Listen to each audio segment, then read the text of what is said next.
हरे कृष्ण। तो मैं संस्कृत रिसाइट करूंगा, सेकंड चैप्टर, श्लोका 18। अंतवंत इमे देहा, अंतवंत इमे देहा,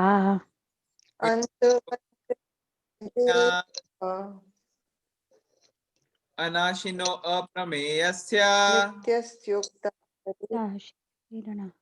अनाशिनो अप्रमेयस्य, तस्माद्युध्यस्व भारत। तस्माद्युध्यस्व भारत। ओके, ट्रांसलेशन कौन पढ़ेगा? सेकंड चैप्टर 18वें श्लोक है, ट्रांसलेशन पढ़ेंगे अब हम। यस, नीला आंटी भी आप रीड करेंगे?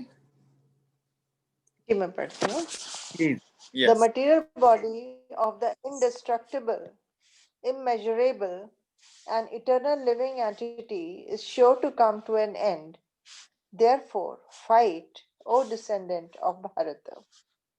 Okay. Purport: the material body is perishable. Krishna. Should I stop? तो हाँ, एक बारी Should I stop? यस। तो कृष्ण अर्जुन से डिस्कशन कर रहे हैं, बता रहे हैं अर्जुन को। अर्जुन कंफ्यूज हो गया, उसको समझ में नहीं आ रहा लड़ाई करनी चाहिए कि नहीं करनी चाहिए। और कृष्णा बिल्कुल बेसिक कॉन्सेप्ट पे चले आते हैं कि हम ये शरीर नहीं है, हम ये आत्मा है, और आत्मा जो है वो शरीर में रहती है, और एक टाइम से दूसरे टाइम में शरीर के अंदर बहुत सारे चेंजेस आते हैं, लेकिन आत्मा जो है वो सेम रहती है। और मृत्यु के वक्त यही आत्मा एक शरीर छोड़ के दूसरे में चली जाती है। तो ये सब ऐसा लगता है कि ये सब हमें पता है, बट एक्चुअली अगर डिटेल में जाएं तो कॉन्सेप्ट लोगों का बड़ा क्लियर नहीं होता, बड़ा फ्लिकरिंग होता है, पता नहीं चलता। लोगों को एक दो क्वेश्चन पूछो तो उसके बाद लोग कंफ्यूज हो जाते हैं। जैसे हमने टेस्ट में भी देखा था, कई क्वेश्चंस थे क्लियर कट, लेकिन वो कंफ्यूजन हुई। तो यहाँ पे मटेरियल बॉडी के बारे में बताया गया कि मटेरियल बॉडी की प्रॉपर्टीज अलग हैं और सोल की प्रॉपर्टीज अलग होती हैं। तो सोल जो है वो इंडिस्ट्रक्टेबल है, इमेजरेबल है, इटर्नल है। और इंपॉर्टेंट पॉइंट यहां पे क्या है, कृष्णा अर्जुन को बताने की कोशिश कर रहे हैं कि आपके युद्ध में पार्टिसिपेट करके जब आप लड़ाई करोगे तो जो लोग मरेंगे एक्चुअली उनकी सोल नहीं मरेगी। शरीर जो है वो तो मरने के लिए ही है ना, आज नहीं तो कल शरीर को तो जाना ही है। और आत्मा जो है वो इटर्नल है, वो कभी भी नहीं मरेगी। तो आप ये मत सोचो कि क्या होगा शरीर का या क्या होगा, आपकी जो ड्यूटी है आप उसको करो। आपको इसको ये लग सकता है कि यार ड्यूटी है ये करो का क्या मतलब है, मतलब ये थोड़ी है कि हम मारने लग जाएंगे लोगों को। हाँ, हम मार नहीं सकते लोगों को अनलेस अनटिल एंड अनलेस कि वो हमारी, हम श्योर शॉट हो कि वो हमारी ड्यूटी है। जैसे एक राजा होता है, कई बार उसको सजा देनी पड़ती है, जो कल्प्रेट है उसको, जिसने भी कोई गलत चीज करी है उसको सजा देना राजा की मजबूरी है। अगर राजा नहीं देगा उसको सजा तो राजा के लिए भी गलत है क्योंकि वो अपनी ड्यूटी नहीं ठीक से कर रहा, और उस व्यक्ति के लिए भी गलत है क्योंकि उसको आने वाले टाइम में इससे कई गुना ज्यादा प्रॉब्लम सहनी पड़ेगी। तो इसलिए राजा को अपने रूल्स रेगुलेशन जैसे शास्त्रों के अंदर दिए हुए हैं उस हिसाब से राज्य करना चाहिए। तो ये ऐसा जो करता है राजा वो सही मायने में सही होता है। हम पढ़ेंगे पर्पट, फिर हम और डिस्कशन करेंगे। Okay, Neelam aunty, you want to continue?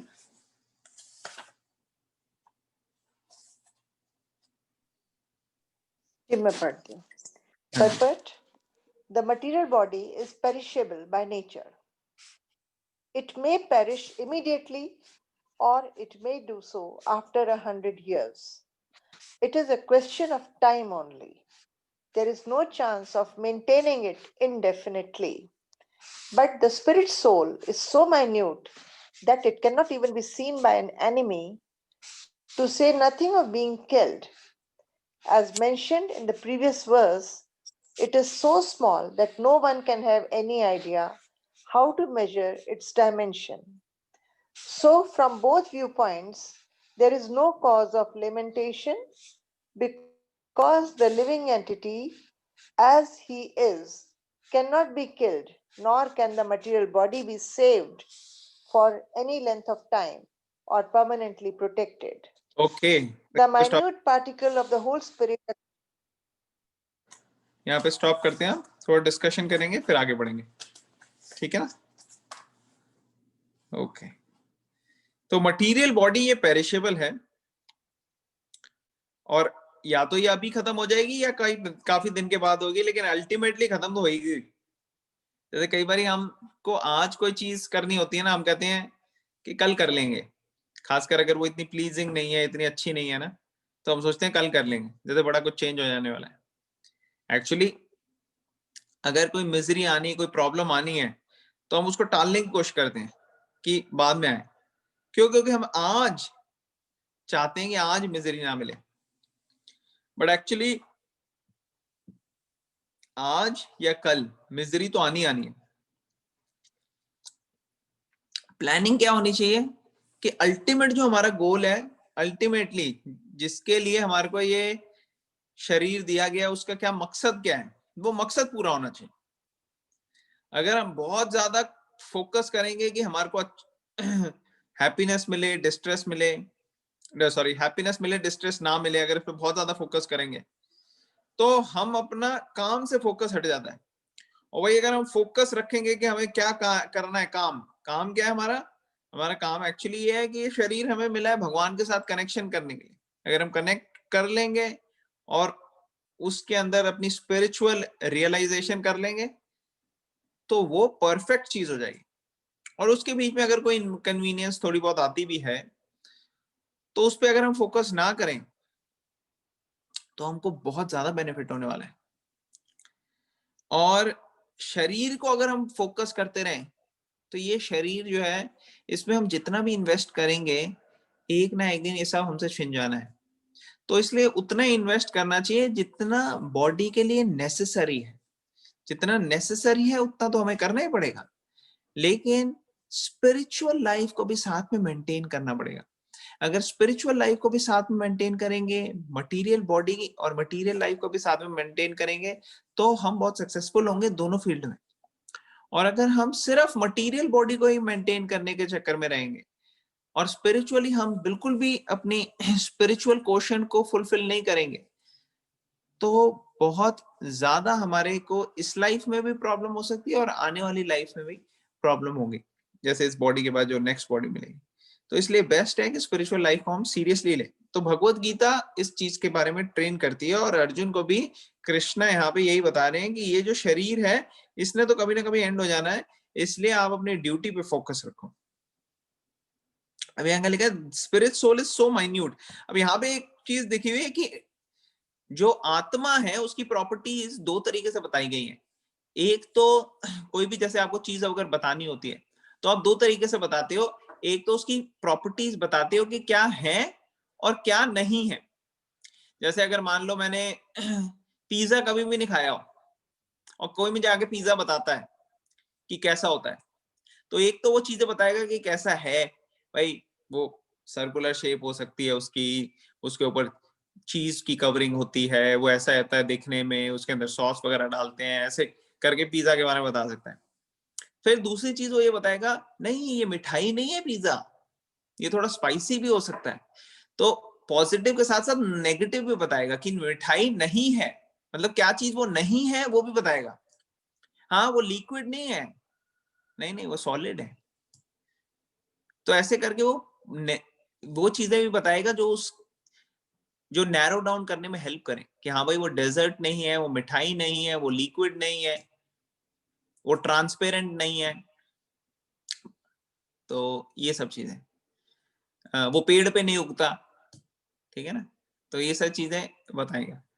उसी तरह से सोल की भी पॉजिटिव भी बता रहे हैं और वो भी चीजें बता रहे हैं जो सोल की नहीं है। तो पॉजिटिव चीजें तो जो है वो हमें पता लगेंगी, लेकिन यहाँ पे क्या चीज नहीं है सोल, एक तो डिस्ट्रक्टेबल नहीं है, डिस्ट्रॉय नहीं होती, एक इमेजरेबल है। अब हमने पिछले श्लोक में तो पढ़ा, लेकिन यार 1 क्या कहते हैं 1/10,000th the tip of the hair है, और अब यहाँ कहते हैं इमेजरेबल है। ये क्या मतलब हुआ? तो 1/10,000th बताने का मतलब है कि सोल बहुत ज्यादा छोटी है, इतनी छोटी है कि उसको हम क्या कहते हैं मटेरियल सेंसेस से परसीव नहीं कर सकते। बट एक्चुअली सिर्फ छोटी होने की बात नहीं है, सोल है भी दिव्य, आत्मा जो है वो दिव्य है, तो इसलिए भी उसको हम मटीरियली परसीव नहीं कर सकते। इसलिए दिव्य चक्षु दिए थे अर्जुन को भी जब कृष्णा को देखना था।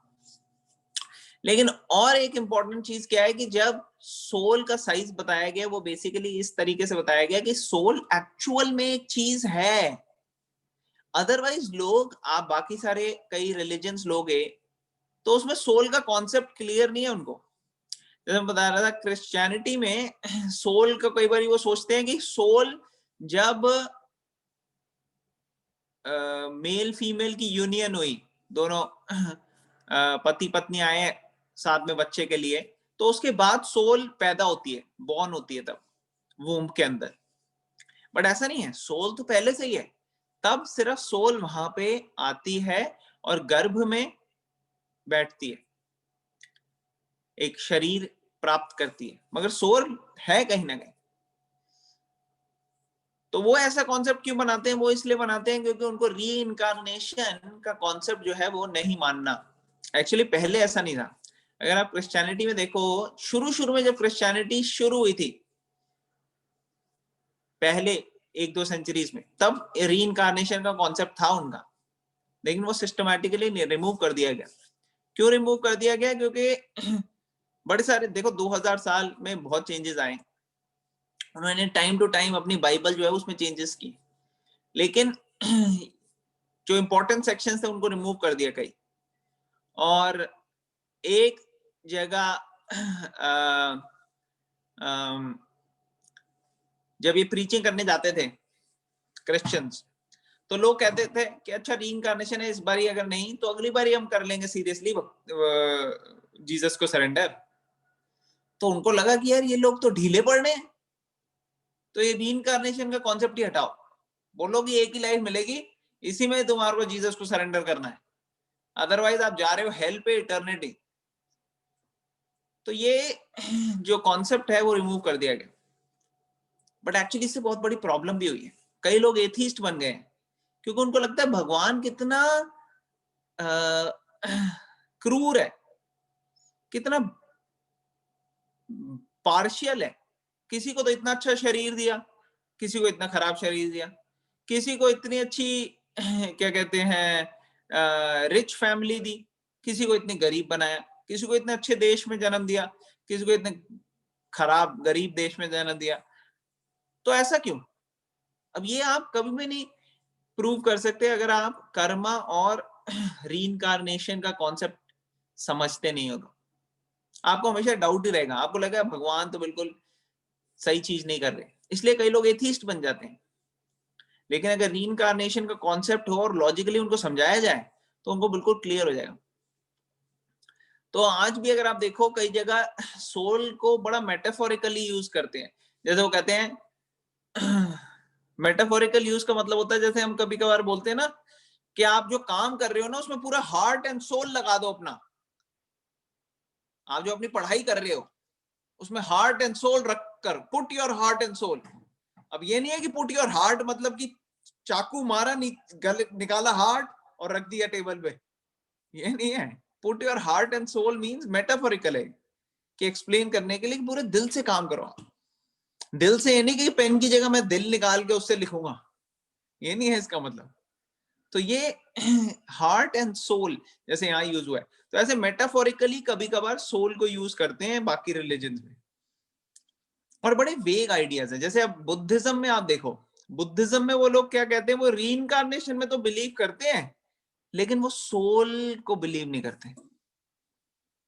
वो कहते हैं कॉन्शियसनेस है, बस एक स्ट्रीम ऑफ कॉन्शियसनेस है, वो एक शरीर से दूसरे शरीर में जाती। तो ये स्ट्रीम ऑफ कॉन्शियसनेस मतलब क्या है, क्या कॉन्शियसनेस कैसे हमारी एक बंदे की और दूसरे बंदे में चली गई, तो उसमें क्या सिमिलैरिटी है, कोई तो चीज सिमिलर होनी चाहिए ना। तो वो जो सिमिलर चीज है वो आत्मा है, लेकिन उनको एक कॉन्सेप्ट नहीं है, उनको समझ नहीं आता कि क्या चीज सिमिलर है। वो तो कहते हैं हर चीज शून्य है। तो बुद्धिस्ट एक्चुअली जो है, बुद्धिज्म वो स्टार्ट हुआ था बुद्धा, लॉर्ड बुद्धा द्वारा। और जब आए बुद्ध, तो बुद्ध को तो एक्चुअली वो इनकारनेशन है विष्णु जी के। वो किस लिए आए थे, वो इस मकसद से आए थे। लोग तब जानवरों की बलि चढ़ा रहे थे और कह रहे थे ये वेदों में लिखा है कि जानवरों की बलि चढ़ाना है, और बहुत सारे जानवरों की बलि चढ़ाते जा रहे थे। तो ये चीज बुद्धा जब आए तो उन्होंने कहा आप वेद वगैरह छोड़ो, ये सब चीजें छोड़ो, आप जो मैं कह रहा हूं वो सुनो। और उन्होंने बेसिक नॉलेज दी कि कैसे इंसान को सच्चा होना चाहिए, कैसे नॉन वायलेंस होनी चाहिए, मारना नहीं चाहिए जानवरों को या किसी को भी, ठीक है, truthful, harmony, non violence, peace, ऐसी सब चीजें, शांति, ये सब चीजों के बारे में बताया कि मेडिटेशन करो, ध्यान लगाओ। और ज्यादा उन्होंने फोकस नहीं किया भगवान के बारे में, परमात्मा के बारे में, वेदों के बारे में, ऐसे फोकस नहीं किया जाता। तो जो उनके आने वाले फॉलोअर्स हैं, उन्होंने और वियर्ड चीजें बना ली बुद्धिज्म को मिक्स करके, अलग अलग जगह जहां जहां बुद्धिज्म गया वहां के लोकल जो धारणाएं थी उसको एक्सेप्ट करके आजकल कई सारी बुद्धिज्म की ब्रांचेस हो गई हैं। टिबेटियन बुद्धिज्म है, जैन बुद्धिज्म है, कन्फ्यूशनिज्म के साथ मिक्स्ड है, तो ऐसे कई सारे सेक्शंस है। बट पॉइंट यहाँ पे क्या है कि बुद्धिज्म रीइंकार्नेशन एक्सेप्ट करता है, मगर उसको क्लियर आइडिया नहीं है कि क्या है सोल। और इस्लाम में भी बड़ा वेग आइडिया है। आप देखो इस्लाम और क्रिश्चियनिटी, इन्होंने ये एक्सक्लूसिविस्ट रिलीजन्स है। ये कहते हैं भाई जो हम कह रहे हैं बस वही एक तरीका है जाने का भगवान के पास या अल्लाह के पास। और इसमें इनको रीइंकार्नेशन का कॉन्सेप्ट इनका बड़ा वेग सा है। जैसे रीइंकार्नेशन में पहले तो वो मानते हैं कि यहाँ पे इनकारनेट हो ही नहीं सकता, और दूसरा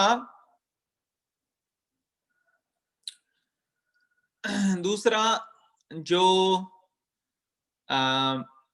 इस्लाम है उसके अंदर कॉन्सेप्ट है कि एक बारी, अभी जैसे आपने आए, आपको एक लाइफ मिल गई, आपने इस लाइफ में जो मर्जी कर लिया, अब उसके बाद एक टाइम आएगा जब जस्टिस का टाइम होगा, वो जब सारी सोल्स को भगवान वो करेंगे। अब वो सोल नहीं कहते, वो सारे लोगों को कहते हैं। और लोगों में वो क्या सोचते हैं, वो जिस शरीर में दफनाए हैं ना वही शरीर खड़े हो जाएंगे और वही शरीर लेके जाएंगे।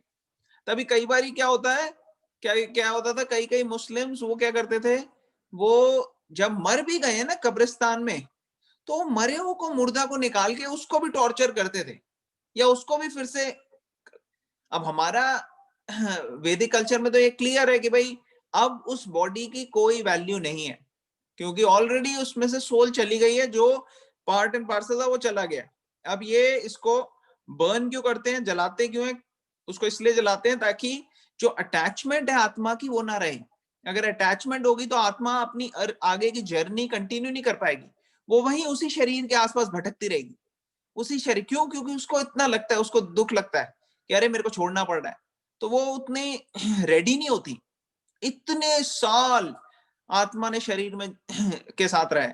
अब देखो आपको कभी एक घर छोड़ना पड़ता है और दूसरे घर में जाना पड़ता है, तो आपको अटैचमेंट्स आ जाती है कि अरे हाय, इस रूम में मैं सोता था, इस रूम में मैं कुकिंग करती थी, ये मेरा बात, तो ऐसे अटैचमेंट हो जाती है। और ये शरीर तो हम बहुत ज्यादा अटैच हैं इससे तो।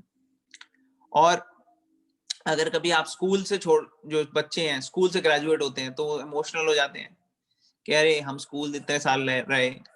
तो ये सब चीजें जो है अटैचमेंट की, ये नेचुरल होती हैं।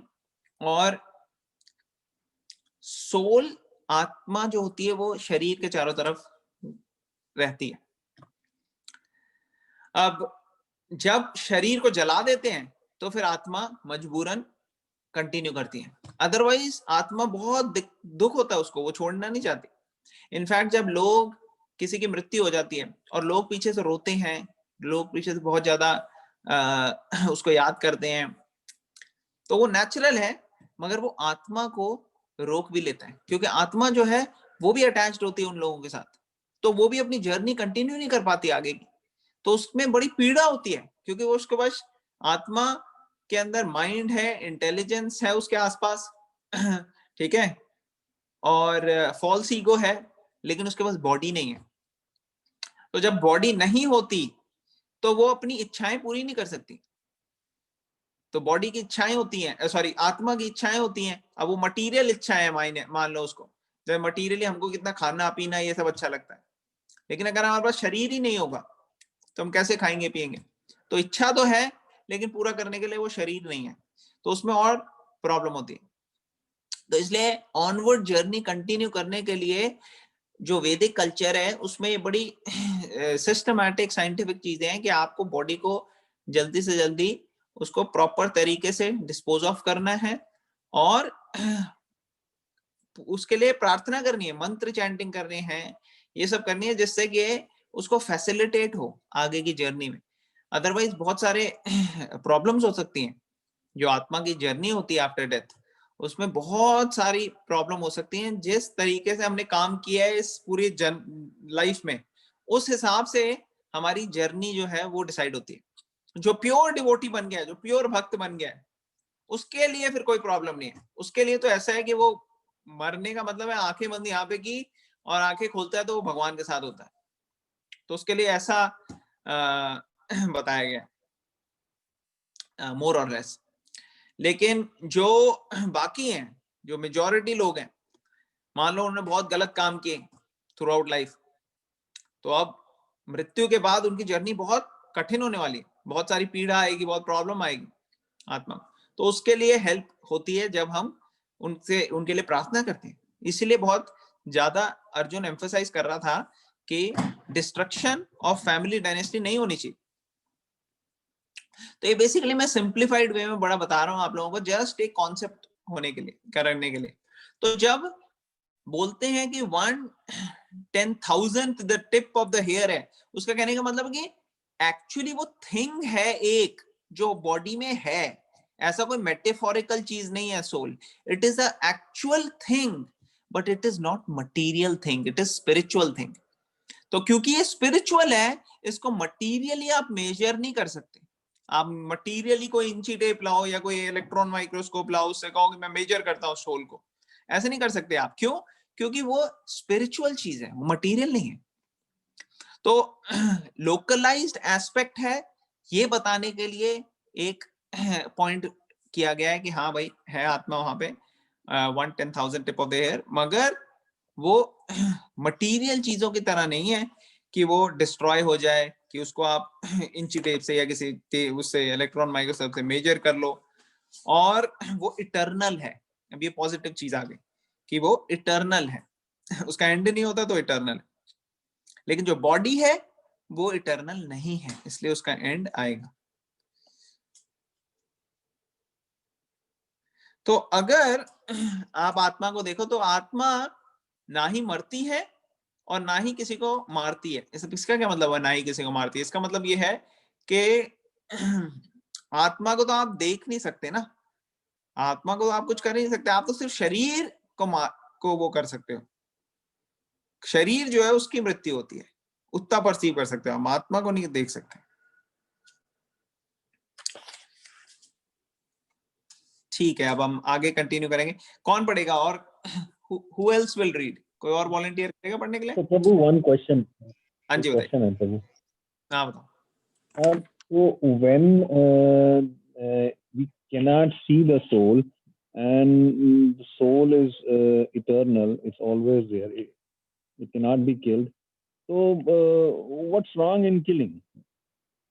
हाँ वो भी आएगा, आप आगे ये पूरा खत्म करते हैं। अच्छा, Can I read? हाँ जी प्लीज राशिका।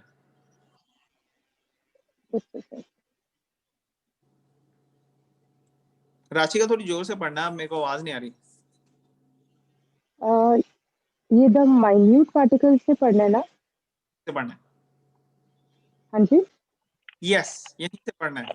Yes, yes. हाँ जी। The minute particle of the whole spirit acquires his material body according to his work, and therefore observance of religious principles should be utilized. In the Vedanta Sutras, the living entity is qualified as light because he is part and parcel of the supreme light. As sunlight maintains the entire universe, so the light of the soul maintains his material body. As soon as the spirit soul is out of this material body, the body begins to decompose. Therefore, it is the spirit soul which maintains this body. The body itself is unimportant. Arjun was advised to fight and not sacrifice the cause of religion for material bodily consideration. Okay, thank you very much. तो Hare Krishna. हरे कृष्णा। तो यहाँ पे compare किया है कि कई बार वेदांत सूत्र और स्क्रिप्चर्स में ना एक लाइट आप कभी देखोगे तो ऐसा लगता है कि लाइट दिख रही है, आत्मा को एक लाइट रोशनी की तरह दिखाते हैं कि एक रोशनी किसी राक्षस की बॉडी में से जा रही है कृष्णा की बॉडी में, तो वो लाइट क्या है वो?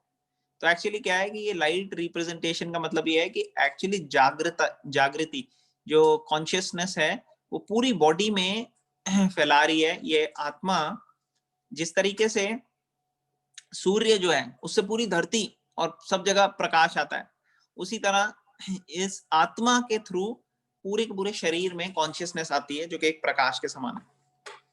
और ये सोल बहुत छोटी सी सोर्स ऑफ कॉन्शियसनेस है, और कृष्णा जो सुपर सोल है जो अपने आप को परमात्मा के फॉर्म में मैनिफेस्ट कर रहे हैं, वो सारी सृष्टि के अंदर कॉन्शियसनेस का सोर्स है और उनके अंदर सारी कॉन्शियसनेस है जिससे वो कॉन्शियस है हर चीज के बारे में। तो जैसे ही आत्मा इस शरीर को छोड़ देती है, शरीर यूजलेस हो जाता है, डिकम्पोज हो जाता है और डाई हो जाता है। अब इस वजह से कृष्ण उसको कह रहे हैं इसके चिंता मत करो, तुम अपनी ड्यूटी करो, तुम फाइट करो। तो अब कोई क्वेश्चन पूछ सकता है जैसे सुभाष प्रभु ने पूछा कि अच्छा अगर इतना ही है तो फिर आत्मा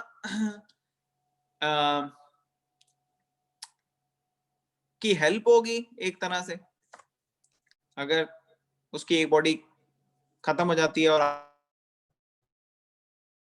हेल्प नहीं भी हो तो कम से कम इतना कोई बड़ी बात नहीं है ना। अरे एक बॉडी चली गई दूसरी आ गई, क्या है, कपड़े भी तो हम चेंज करते हैं रोज, इतनी कोई बड़ी बात नहीं है। तो इतनी कोई बड़ी बात तब तक नहीं है जब तक हम अपनी ड्यूटी कर रहे हैं। अगर हम किसी और की ये कहते हैं कि हाँ भाई मैं हेल्प करता हूं आपकी बॉडी चेंज करवाने में, और पकड़े और जानवरों को या इंसानों को मारने लग जाए, तो क्या वो सही है? तो ये बिल्कुल सही नहीं है, क्योंकि कृष्ण यहाँ पे उसको ये नहीं कह रहे कि तुम लोगों को मारो, कृष्ण ये कह रहे हैं आप अपनी ड्यूटी करो। एक क्षत्रिय की, एक राजा की जो ड्यूटी है आप उसमें से विचलित मत हो। But at the same time Krishna ने उसे ये नहीं कहा कि आप किसी को भी मार सकते नहीं। अगर हम किसी को भी पेन करते हैं तो according to law of karma वो हमें आएगा, अगर हम किसी और की बॉडी चेंज करते हैं तो हमारे को आएगा, क्योंकि ये बहुत पेनफुल प्रोसीजर है। जैसे अगर मान लो आपके पूरे कपड़े चिपके हुए हैं आपकी शरीर के साथ बिल्कुल स्ट्रॉन्ग तरीके से अटैच्ड है, और एक बैंडेड भी निकालनी होती है ना जो, तो कैसे दर्द होती है, पूरे बाल छिल जाते हैं, खिंच जाते हैं। तो सोचिए पूरे के पूरे शरीर से एक एक स्किन की तरह जकड़ी हुई हो और आपको निकालने का मतलब है रिप करना हो, तो कितना पेन होगी? उससे कई गुना ज्यादा पेन होती है जब शरीर चेंज होता है। तो इसलिए ये तभी करना चाहिए जब हमें एक्चुअली ये हमारी ड्यूटी है। जैसे एक सोल्जर है, अब सोल्जर की ड्यूटी है कि उसको वहां पे रहना है, बॉर्डर पे सिक्योरिटी रखनी है और उसको उसके लिए फाइटिंग करनी है। क्या कर सकता है, उसकी ड्यूटी है तो उसको करना पड़ेगा। जैसे अर्जुना की यहाँ पे ड्यूटी है। अब किसी की ड्यूटी हो सकती है कि बचाना, जैसे कोई हॉस्पिटल में डॉक्टर है, उसकी ड्यूटी है कि लोगों को एक्चुअली बॉडी के अंदर रखना सोल को, तो वो उसकी ड्यूटी है, तो उसको वो करना है। डॉक्टर नहीं बोल सकता कह रहे क्या है यार, आत्मा तो कभी मरती नहीं है, बॉडी तो वैसे ही मर जाती है, इतनी पुरानी हो गई आपकी, वैसे नहीं ले लो, मैं भी हेल्प करता हूँ, 2 और इंजेक्शन लगाया उसको, चल खत्म करो, ऐसे नहीं कर सकता। तो ये ड्यूटी जिसकी है वो करनी है उसको। अगर वो अपनी ड्यूटी नहीं करेगा शास्त्रों के हिसाब से, तो उसको लेने के देने पड़ जाएंगे। इसीलिए ये साइंस जो है वो समझनी बड़ी जरूरी है। अगर अदरवाइज हम विम्सिकली अपने मन से जो मर्जी करेंगे तो बड़ी प्रॉब्लम हो जाएगी। तो इसलिए अपनी ड्यूटी शास्त्रों के हिसाब से करनी जरूरी है। और जो गुरु होते हैं, जो सीनियर होते हैं, जो पहले के टाइम में ब्राह्मण होते हैं, वो मार्गदर्शक करते थे लोगों का, राजा का या सब लोगों का इन जनरल। तो लोग उनसे आगे सुनते थे, पूछते थे, समझते थे और उस हिसाब से चलते थे। तो ऐसे हमें भी करना चाहिए अपनी लाइफ में। हमें उनसे पूछना चाहिए जो जिनको ज्यादा ज्ञान है, जो ज्यादा एक्सपीरियंस्ड है, उनसे ज्यादा भगवत गीता की नॉलेज लेनी चाहिए हमें, और अपनी लाइफ में कैसे इंप्लीमेंट करना है सीखना चाहिए, तब हम अच्छे से करेंगे। नहीं तो कहते हैं ना, नीम हकीम खतरे जान, कि भाई अगर किसी को कोई अच्छी मेडिकल नॉलेज नहीं है, वो ऐसे ही हकीम की तरह कुछ बना हुआ है, तो ऐसा बंदा बड़ा खतरनाक है, तो उसके प्रॉब्लम ज्यादा बढ़ सकती है। तो does it give some insight to your question, Subhash Prabhu? Yes, Prabhu. Okay. Anybody else wants to add anything to it? किसी और ने कुछ शेयर करना है यहाँ पे? कोई क्वेश्चन, कमेंट्स, कोई पॉइंट्स?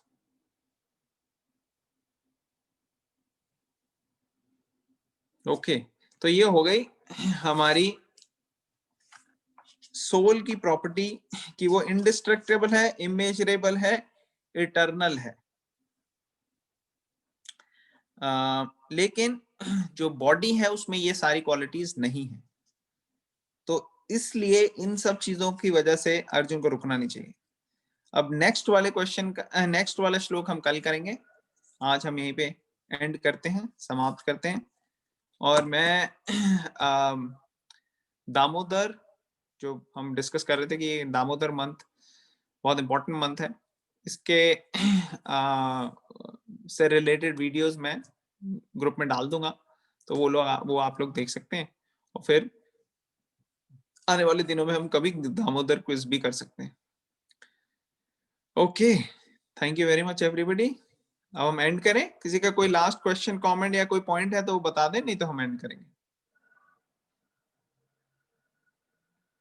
ओके अतुल, एक मिनट। अतुल, हाँ तुमने बताओ। कहा कि सोल इज स्पिरिचुअल, तो मटेरियल वो कुछ ना कुछ तो है ना, प्रेजेंट है हमारे बॉडी में। हाँ जी, कुछ ना कुछ है प्रेजेंट हमारी बॉडी में, वही सोल, वही है हम, आत्मा। तो इसीलिए बताने के लिए है ना 10,000 the tip of the hair localised in heart, ये इसीलिए बताया गया है क्योंकि अदरवाइज लोगों को पता नहीं लगता। लोग इसको ऐसे ही समझते हैं कि कुछ है, एब्स्ट्रैक्ट होती है या मेटाफोरिकल होती है, उनको लगता है कि ये कोई असली में चीज नहीं है, बट एक्चुअली वो असली में है, इसीलिए उसका नाम, उसको स्पेसिफिकली सब डिटेल्स बताई गई हैं कृष्णा द्वारा। हालांकि उसको मेजर नहीं कर, मगर फिर भी कृष्णा ने बताया है कि उसकी लोकलाइज और उसकी क्या साइज, ये सब इसलिए बताया है क्योंकि हमें समझ में आ जाए कि हाँ वो एक्चुअली में चीज है। ठीक है ना? Okay okay okay. तो एक्चुअल सब्सटेंस है, और वो कौन है? वो हम ही है। ओके। धीरे धीरे जब हम ये पढ़ते रहते हैं और समझते रहते हैं तो फिर ये क्लियर हो जाता है। एक्चुअली क्या है, इतने जन्मों से हमने कभी ध्यान नहीं दिया है कि हम आत्मा है। हमने हमेशा अपने आप को शरीर ही समझा है। हमारे सामने कुछ आता है हम खा लेते हैं, हमारे सामने कोई चीज अच्छी नहीं होती तो हम उसको हटा लेते हैं। हमारे जो जानवर के शरीर में भी जब हम थे तो हमारे जो फैमिली वाले थे उनको हम बड़े प्यार करते थे, अब हम इंसान के शरीर में भी वही कर रहे हैं।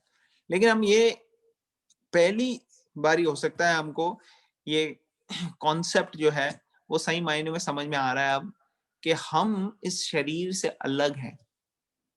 जब हमें ये समझ में आता है कि शरीर से हम अलग हैं, तो हम शरीर का भी ध्यान अच्छे से रख सकते हैं और अपना ध्यान भी अच्छे से रख सकते हैं। अदरवाइज इंसान को अगर लगता है कि मैं शरीर ही हूं, तो वो बस शरीर का ही थोड़ा बहुत ध्यान रखेगा तो रखेगा, और आत्मा को ध्यान रख ही नहीं सकता, उसको पता ही नहीं वो क्या आत्मा है। तो अब धीरे धीरे हमें जैसे पता लगता जा रहा है भगवत गीता की मदद से, तो फिर हम अपना स्पिरिचुअल बैंक अकाउंट जो है वो खोल रहे हैं अब, और उसके अंदर स्पिरिचुअल बैंक अकाउंट के अंदर हम स्पिरिचुअल डिपॉजिट कर रहे हैं चीजें। स्पिरिचुअल डिपॉजिट क्या है? ये भगवत गीता जो हम रीड कर रहे हैं, जो हम स्टडी कर रहे हैं, अटेंड कर रहे हैं, क्वेश्चंस पूछ रहे हैं, वो मैंने आपसे ये भी कहा था कि सब दीप दान करो आज के स्पेशल डे पे, इस होल पूरे महीने। तो ये सारे स्पिरिचुअल बैंक अकाउंट है। चैंटिंग करना, मंत्र, मेडिटेट करना, एक एक वर्ड जो वाइब्रेशन है बड़ी पावरफुल है।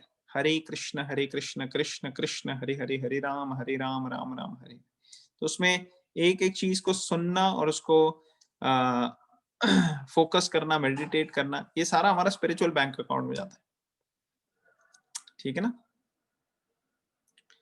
Okay, thank you so much. हम एंड करेंगे यहाँ पे।